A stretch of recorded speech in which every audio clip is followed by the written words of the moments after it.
श्रीनिधि महाराज की थे कि महाराज ये मोर बेटी अगर हंसता रेखा देखे कुछ बताओ महाराज ऐसे की हाथ में देखी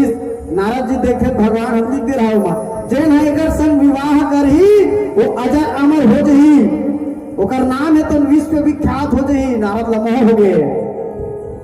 अब महू एक संग शादी करूं ऐसे की के तो काय की दी नारद जानता मन में विचार कर भगवान से अच्छा रूप मांगू ऐसे की के श्रीनिधि महाराज ने की थे विवाह काबर कर महाराज स्वयंवर रख देना ऐसे की थे बहुत बढ़िया के हम महाराज ऐसे की श्रीनिधि महाराज स्वयंवर रख दी अभी अपन चिंता बिना छोड़ी से भगवान के पास में चल दी अति कहते थे ना तो मोर चिंता आवाज है काबर एकदम मोहित हो गए विश्व सुंदरी के ऊपर रूप में देख के भगवान अगर की थे हे प्रभु मोला शाहरुख खान बना देते का ऐसे की थे विनती करत का कैसे 1 2 4 बजे तीज महू गाना गाते हो काका संगा विश्व मोहनिक संग में भगवान विष्णु जगह कहा था उसने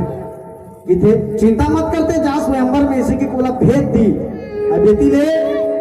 चारों दिशा में चारों मुड़ा में डंका बज गए कि श्रीनिधि महाराज के यहाँ माया नगरी माँ ओकर कन्या विश्व मोहनी के ताऊ स्वयंवर होने वाला है बड़े बड़े राजा मल्ला आमंत्रण दिए जाते कि स्वयंवर में सब झल्ला पधारना है